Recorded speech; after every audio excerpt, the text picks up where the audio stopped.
تارک تھے، لہٰذا قرآن مجید اور اکثر حدیثوں میں جو آزر کو باپ کہا گیا ہے وہ مجاز کے طور پر ہے، کیونکہ وہ حضرت علیہ السلام کا چچا تھا، اور عرب میں یہ رواج ہے کہ چچا کو باپ کہتے ہیں۔ یا یہ بھی ہو سکتا ہے کہ وہ آپ کا چچا ہی رہا ہو اور تارک کی وفات کے بعد ان کی والدہ سے عقد کیا ہو اور آپ کی تربیت کی ہو، اسی سبب سے اس کو باپ کہا گیا ہے۔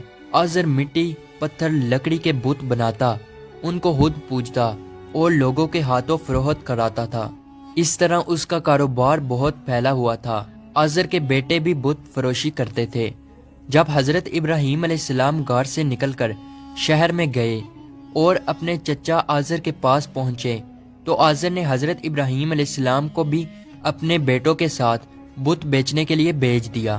حضرت ابراہیم علیہ السلام نے بتوں کے گلے میں رسی باندھی اور انہیں زمین پر گھسیٹتے ہوئے لے گئے، جس سے وہ مٹی، کیچڑ اور کوڑا کرکٹ سے آلودہ ہو گئے۔ پھر آواز لگائی، اے لوگو، آؤ اور مجھ سے وہ بت خریدو جو بے جان ہے، عقل و ہوش سے خالی ہیں اور کوئی نفع یا نقصان نہیں پہنچا سکتے۔ بتوں کے ساتھ حضرت ابراہیم علیہ السلام کا یہ سلوک بت پرستوں کی نظر میں بے حد توہین آمیز تھا۔ پھر بات جہاں تک پہنچی، آزر نے حضرت ابراہیم علیہ السلام کو اس بارے میں نصیحت کی۔ ایک دن حضرت ابراہیم علیہ السلام نے اپنے چچا سے پوچھا، چچا جان، آپ لکڑی اور مٹی کے بت بناتے ہیں جو نہ بول سکتے ہیں، نہ سن سکتے ہیں، نہ آپ کو کوئی نفع یا نقصان پہنچا سکتے ہیں۔ آزر نے چونک کر پوچھا، کیا تم ہمارے خداؤں کے مخالف ہو؟ دیکھو، آئندہ اس طرح کی بات زبان پر نہ لانا، ورنہ تمہیں سزا ہوگی۔ اس کے بعد حضرت ابراہیم علیہ السلام لوگوں سے مخاطب ہوئے اور کہا، پرستش اور سجدے کے لائق نہ نمرود ہے اور نہ یہ بت ہیں۔ لائق عبادت صرف اللہ تعالیٰ کی ذات ہے، جس نے ساری کائنات کو بنایا، جس نے پوری دنیا کو پیدا کیا۔ حضرت ابراہیم علیہ السلام کا نام اور پیغام تیزی سے پھیلنے لگا۔ لوگ ان کی بات غور سے سننے لگے۔ جب ان کی شہرت نمرود تک پہنچی تو اس نے اپنے دربار کے لوگوں سے پوچھا، یہ کون نوجوان ہے جس نے ایک ہنگامہ کھڑا کر دیا؟ درباری بولے، اس کا نام ابراہیم ہے جو آزر کے گھر میں جوان ہوا ہے۔ نمرود نے حکم دیا کہ اسے فوراً میرے سامنے پیش کیا جائے۔ نمرود کے بھیجے ہوئے لوگ حضرت ابراہیم علیہ السلام کے پاس آئے اور انہوں نے نمرود کا پیغام انہیں پہنچایا۔ حضرت ابراہیم علیہ السلام نمرود کے پاس پہنچے۔ نمرود نے پوچھا، نوجوان، تم جس خدا کی بات کرتے ہو وہ کون ہے؟ تو حضرت ابراہیم علیہ السلام نے جواب دیا، میرا خدا وہ ہے جو لوگوں کو زندگی اور موت دینے کی قدرت رکھتا ہے۔ نمرود نے کہا، یہ تو میں بھی کر سکتا ہوں، اور اس نے ایک ایسے مجرم کو آزاد کر دیا جسے موت کی سزا کا حکم سنایا جا چکا تھا، اور ایک ایسے آدمی کو پھانسی دے دی جس کا کوئی جرم نہیں تھا۔ پھر کہنے لگا، اب بولو، میرے خدا ہونے میں تمہیں کیا شک ہے؟ میں بھی تو جس کو چاہوں زندگی بخش دوں اور جس کو چاہوں موت بخش دوں۔ حضرت ابراہیم علیہ السلام نے فرمایا، اگر تو سچا ہے تو جس کو قتل کیا ہے اس کو زندہ کر کے دکھا۔ پھر فرمایا، میرا خدا سورج کو مشرق سے نکالتا ہے اور مغرب میں غروب کرتا ہے، تو اسے مغرب سے نکال کر دکھا۔ نمرود سے اس سوال کا جواب نہ بن سکا اور وہ شرمندہ ہو گیا۔ اس وقت حضرت ابراہیم علیہ السلام کی والدہ نے نمرود سے کہا، بادشاہ سلامت، مجھے اجازت دیں کہ میں ابراہیم علیہ السلام کو اپنے ساتھ لے جاؤں، کیونکہ یہ ابھی نہ سمجھ ہیں۔ آزر بولا، بادشاہ سلامت، آپ ابراہیم علیہ السلام کو گھر جانے کی اجازت دے دیں، میں اسے آپ کی اور بتوں کی توہین سے باز رکھنے کی ضمانت دیتا ہوں۔ نمرود نے کہا، میں تمہاری خاطر ابراہیم علیہ السلام کو معاف کرتا ہوں، لیکن اگر اس نے آئندہ کوئی ہنگامہ کھڑا کیا تو میں اسے زندہ جلا دوں گا۔ ابراہیم علیہ السلام اس واقعہ کے بعد اپنے مشن سے باز نہ آئے، اور انہوں نے ایک دن آزر سے کہا، چچا جان، یہ بت کیا ہے جن کو آپ خود بناتے ہیں اور خود پوجتے ہیں اور خود ہی ان کو خدا مانتے ہیں؟ آزر یہ بات سنتے ہی بگڑ گیا اور اس نے کہا، ابراہیم، فوراً میرے گھر سے نکل جاؤ، میں تمہیں مزید برداشت نہیں کر سکتا۔ ابراہیم علیہ السلام یہ کہتے ہوئے گھر سے نکلے۔ چچا جان، آپ نہیں مانتے تو میں جاتا ہوں، مگر میں اپنے مشن سے باز نہیں آؤں گا، کیونکہ میں خدا سے ڈرتا ہوں اور ان بتوں سے یا نمرود سے نہیں ڈرتا۔ حضرت ابراہیم علیہ السلام نے اپنے چچا کے گھر سے الگ اپنا کوئی انتظام کر لیا اور وہاں سے چلے گئے، مگر اپنے قول کے مطابق اللہ کی بندگی کی دعوت دیتے رہے اور بتوں کی خدائی کا انکار کرتے رہے۔ ملک بابل کے لوگ ہر سال ایک عید منایا کرتے تھے اور اس دن کچھ خصوصی کام انجام دیا کرتے تھے، چنانچہ وہ لوگ سارا دن شہر سے باہر گزارتے تھے۔ ایک دفعہ جب عید کا دن آیا اور وہ لوگ شہر سے باہر چلے گئے تو حضرت ابراہیم علیہ السلام اکیلے اس شہر میں رہ گئے۔ جب حضرت ابراہیم علیہ السلام نے دیکھا کہ شہر خالی ہے اور بت خانے کا کوئی محافظ بھی نہیں ہے، حضرت ابراہیم علیہ السلام نے ایک کلہاڑا لیا اور بت خانے میں جا پہنچے۔ اس عالی شان بت خانے کو دیکھنے لگے جس کو بڑی نفاست کے ساتھ سجایا گیا تھا۔ اس میں مختلف بتوں کو ان کے مطابق ترتیب میں رکھا گیا تھا۔ تب آپ نے ان بتوں کا مذاق اڑانے کے لیے کھانا ان کے آگے رکھا جو آپ ساتھ لے گئے تھے۔ آپ نے ان سے کہا، کیا تم کھانا کھاؤ گے؟ جب بتوں کی طرف سے کوئی جواب نہ ملا تو کہا، تم بولتے کیوں نہیں؟ لیکن اب بھی کوئی جواب نہ ملا۔ اس پر حضرت ابراہیم علیہ السلام نے کلہاڑا اٹھایا اور ایک کنارے سے بتوں کو توڑنا شروع کیا۔ سارے بت چکنا چور کر دیے۔ آخر میں سب سے بڑے بت کے کندھے پر کلہاڑا رکھا اور بت خانے سے چلے گئے۔ جب شہر کے لوگ واپس لوٹے تو اپنے بت خانے میں گئے۔ وہاں جو ان کے بتوں کا حشر تھا، یہ دیکھ کر وہ بہت حیران اور پریشان ہو گئے۔ لوگ سوچ میں مبتلا تھے کہ یہ سب کچھ کس نے کیا ہے۔ سب لوگوں کی زبان پر ایک ہی الفاظ تھا کہ کس نے ہمارے خداؤں کے ساتھ ایسا سلوک کیا ہے۔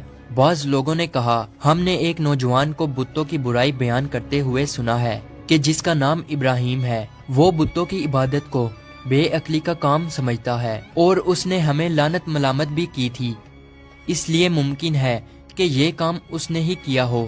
اس طرح حضرت ابراہیم علیہ السلام پر شک ظاہر کرنے کے بعد ان پر ایک مقدمہ چلا۔ انہوں نے حضرت ابراہیم علیہ السلام سے پوچھا، کیا ہمارے خداؤں کے ساتھ یہ سلوک تم نے کیا ہے؟ تو حضرت ابراہیم علیہ السلام نے بڑے اطمینان سے جواب دیا، یہ بات اس بڑے بت سے پوچھو کہ جس کے کندھے پر کلہاڑا ہے۔ اس شخص نے کہا، وہ تو بول نہیں سکتا۔ حضرت ابراہیم علیہ السلام نے جواب دیا، جی ہاں، بولنا تو دور کی بات ہے، اگر اس کی آنکھ پر کوئی مکھی بھی بیٹھ جائے تو یہ اسے بھی اڑا نہیں سکتا، بھلا دوسرے کو کوئی نفع یا نقصان کیا پہنچائے گا؟ مگر تعجب کی بات یہ ہے کہ تم لوگ پھر بھی اس مجبور لاچار کو خدا مانتے ہو، اس کو سجدہ کرتے ہو اور اس کی پوجا کرتے ہو۔ بس نہیں کرتے ہو تو اس خدا کی عبادت جس نے ساری کائنات کو پیدا کیا اور جو ہر چیز پر قدرت رکھتا ہے۔ لوگوں نے حضرت ابراہیم علیہ السلام کی باتیں بڑے غور سے سنی اور سوچنے لگ گئے کہ واقعی نوجوان سچ کہتا ہے۔ سچ مچ لکڑی، مٹی اور پتھر کی مورتیوں میں کیا طاقت ہے، لیکن ایک آدمی کے دل پر آپ علیہ السلام کی باتوں کا الٹا ہی اثر ہوا۔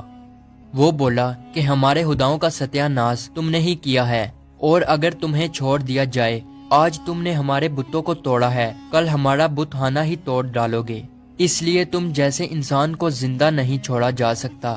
تو لوگ اس وقت وہاں موجود تھے تو وہ یہ سب کچھ سن رہے تھے۔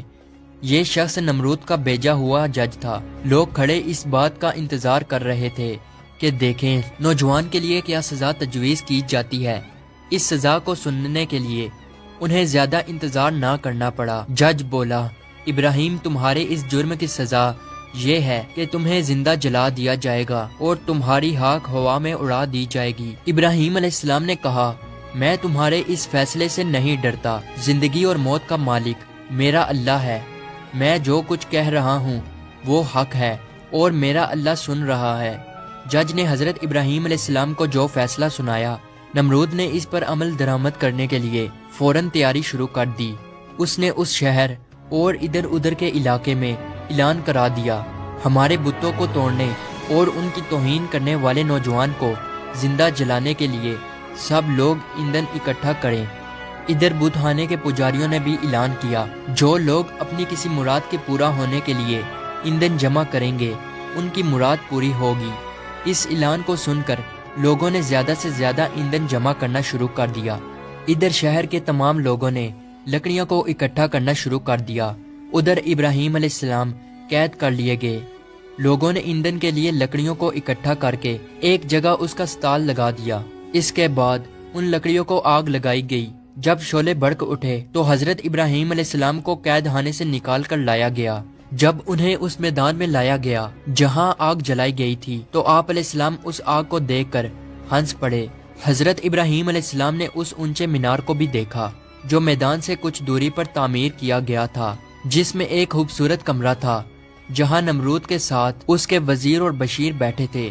کہتے ہیں کہ یہ آگ اس قدر شدید تھی کہ اس کے اوپر سے پرندہ گزر نہیں سکتا تھا۔ چنانچہ جب حضرت ابراہیم علیہ السلام کو لایا گیا تو ان لوگوں کو یہ معاملہ پیش آیا کہ اب ابراہیم کو آگ میں کیسے پھینکا جائے۔ اس دوران شیطان نے ان لوگوں کے دماغ میں منجنی کا تصور ڈالا۔ حضرت امام جعفری صادق علیہ السلام سے منقول ہے کہ منجنی دنیا میں سب سے پہلے حضرت ابراہیم علیہ السلام کے لیے کوفہ میں کسار نامی ایک نہر کے کنارے بنائی گئی اور وہ قریائے کنتانہ میں بنائی گئی۔ اس منجنی کو شیطان نے بنایا تھا۔ چنانچہ حضرت ابراہیم علیہ السلام کو منجنی کے ذریعے آگ میں پھینک دیا۔ اس وقت آسمان و زمین سے فریاد بلند ہوئی اور کائنات کی ہر ایک شے نے ابراہیم علیہ السلام کی امداد کی خواہش کی۔ زمین نے کہا، پروردگار، مجھ پر سوائے ابراہیم علیہ السلام کے تیری عبادت کرنے والا کوئی اور نہیں ہے، کیا تو راضی ہے کہ لوگ اسے جلا دیں؟ فرشتوں نے کہا، تیرے خلیل ابراہیم علیہ السلام کو لوگ جلاتے ہیں۔ حق تعالیٰ نے فرمایا، اگر مجھ سے وہ مدد طلب کرے گا تو میں یقیناً قبول کروں گا۔ جبرائیل علیہ السلام نے کہا، خداوند، تیرے خلیل حضرت ابراہیم علیہ السلام کے سوا زمین پر تیری عبادت کرنے والا کوئی نہیں ہے۔ تو نے ان کے دشمنوں کو ان پر مسلط کر دیا ہے تاکہ ان کو آگ میں جلا دیں۔ حق تعالیٰ نے فرمایا، خاموش ہو جا، ایسی بات تیرے جیسا بندہ ہی کہہ سکتا ہے جو ڈرتا ہے کہ کوئی امر اس کے قبضہ اختیار سے باہر ہو جائے گا۔ وہ میرا بندہ ہے، جس وقت چاہوں گا اس وقت بچا لوں گا۔ اگر وہ مجھ سے دعا کرے گا تو میں قبول کروں گا۔ پھر ابراہیم علیہ السلام نے اپنے پروردگار سے دعا کی، یا اللہ یا واحد یا من لم یلد ولم یولد ولم یکن لہ کفوا احد نجینی من النار۔ اس وقت جبرائیل علیہ السلام نے حضرت ابراہیم علیہ السلام سے ہوا میں ملاقات کی جبکہ وہ منجنی سے جدا ہو چکے تھے اور پوچھا کہ اے ابراہیم علیہ السلام، کوئی حاجت مجھ سے ہے؟ آپ علیہ السلام نے فرمایا، تم سے کوئی حاجت نہیں ہے، لیکن عالموں کے پروردگار سے میری حاجت ضرور ہے۔ اس وقت جبرائیل علیہ السلام نے ان کو ایک انگوٹھی دی جس پر نقش تھا، لا الہ الا اللہ محمد الرسول اللہ۔ پھر خدا نے آگ کو وحی کی، کونی برتن یعنی سرد ہو جا۔ اس کے ساتھ ہی آگ سرد ہو گئی اور وہاں جبرائیل علیہ السلام آئے اور آگ کے ساتھ بیٹھ کر گفتگو میں مشغول ہو گئے۔ ان کے چاروں طرف گلو لالا پیدا ہو گئے۔ کہتے ہیں کہ جب آگ جل رہی تھی تب چھپکلی آگ کو پھونکتی تھی اور مینڈک پانی لا کر اس پر پھینکتا تھا تاکہ اس کو بجھا دیں، اور جب خدا نے وحی کی کہ سرد ہو جا، 3 روز تک دنیا کی تمام آگ میں گرمی باقی نہ رہی تھی۔ اور یوں اللہ تعالیٰ نے اپنے پیغمبر حضرت ابراہیم علیہ السلام کو اتنی بڑی آگ سے محفوظ رکھا۔ یہ سارا معاملہ دیکھنے کے بعد نمرود ابراہیم علیہ السلام کے پاس پہنچا اور بولا، نوجوان، ہمیں تعجب ہے کہ تمہارا حکم آگ پہ چلتا ہے۔ ابراہیم علیہ السلام نے جواب دیا کہ یہ تمام میرے خدا کی قدرت ہے۔ نمرود حضرت ابراہیم علیہ السلام کی گرمت کو تو اپنی آنکھوں سے دیکھ چکا تھا، مگر وہ آپ کی باتوں کو تسلیم کرنے کے لیے پھر بھی تیار نہ ہوا۔ نمرود کو لگا کہ کہیں لوگ حضرت ابراہیم علیہ السلام پر ایمان نہ لے آئے۔ اس نے فوراً لوگوں کو لالچ دے کر اور کچھ کو ڈرا دمکا کر بہکایا۔ اس واقعہ کے بعد اس نے حکم دیا کہ انہیں شہر بدل کر دیا جائے تاکہ کوئی شخص ان کا پیرو نہ بنے اور ان کا دین اختیار نہ کر سکے۔ حضرت ابراہیم علیہ السلام خود بھی نمرودیوں کے ساتھ ان کے شہر میں رہنے سے خوش نہ تھے، اس لیے وہ شہر چھوڑنے پر آمادہ ہو گئے۔ چنانچہ انہوں نے اپنی بکریاں اکٹھی کی اور انہیں اپنے ساتھ لے کر روانہ ہو گئے، کیونکہ آپ کے پاس بہت بکریاں اور دوسرا سامان بھی تھا، اس لیے نمرود نے حکم دیا کہ یہ سارا سامان ضبط کر لیا جائے۔ حضرت ابراہیم علیہ السلام نے کہا، اگر تم میری بھیڑ بکریاں اور مال لینا چاہتے ہو تو میں نے اس سرزمین میں اپنی جتنی عمر گزار کر یہ بھیڑ بکریاں جمع کی ہیں، تم میری وہ عمر لوٹا دو اور پھر میرا مال ضبط کر لو۔ جب بات بڑکی تو یہ مقدمہ نمرود کے ایک منصف کے پاس پہنچا۔ اس نے فریقین کے بیانات سننے کے بعد فیصلہ حضرت ابراہیم علیہ السلام کے حق میں دے دیا۔ تب آپ اپنی بکریاں اور دوسرا سامان لے کر اپنی بیوی سارہ اور اپنے بھتیجے حضرت لوط علیہ السلام کے ہمراہ بابل چھوڑ کر چل دیے۔ اکثر مورخوں اور بعض مفسروں نے ذکر کیا ہے کہ آگ سے نجات کے بعد حضرت ابراہیم علیہ السلام نے نمرود کو دین حق کی دعوت دی۔ اس شکی نے کہا میں تمہارے خدا سے جنگ کروں گا، اور ایک دن مقرر کیا۔ اس روز نمرود بے شمار لشکر لے کر میدان میں آیا۔ ابراہیم علیہ السلام تنہا اس کے مقابلہ میں کھڑے ہوئے، یہاں تک کہ حق تعالیٰ نے سب سے کمزور مخلوق مچھر کو بھیجا، جن سے فضا تاریک ہو گئی، اور وہ لشکر والوں پر حملہ آور ہوئے اور ان کے سر اور ناک میں لپٹ گئے، یہاں تک کہ سب کے سب بھاگ کھڑے ہوئے۔ نمرود بھی ذلیل و رسوا ہو کر واپس آیا، لیکن پھر بھی ایمان نہ لایا۔ تو خدا نے ایک کمزور مچھر کو حکم دیا کہ اس کے دماغ میں گھس جا، تو وہ اس کے دماغ میں جا کر اس کا مغز کھانے لگا۔ نمرود اس قدر بے چین ہو گیا کہ چند آدمیوں کو مقرر کیا کہ چپل کی باریک نوک اس کے سر پر ماری جائے۔ نمرود کو اسی حالت میں 40 سال گزر گئے، تو وہ ایمان نہ لایا، بالآخر اسی حالت میں مر گیا اور اس پر جہنم مسلط ہو گئی۔ امید ہے ہماری آج کی ویڈیو آپ کو اچھی لگی ہو، تو اسے لائک اور سبسکرائب ضرور کیجیے گا۔ ملتے ہیں اگلی ویڈیو میں، تب تک کے لیے اللہ حافظ۔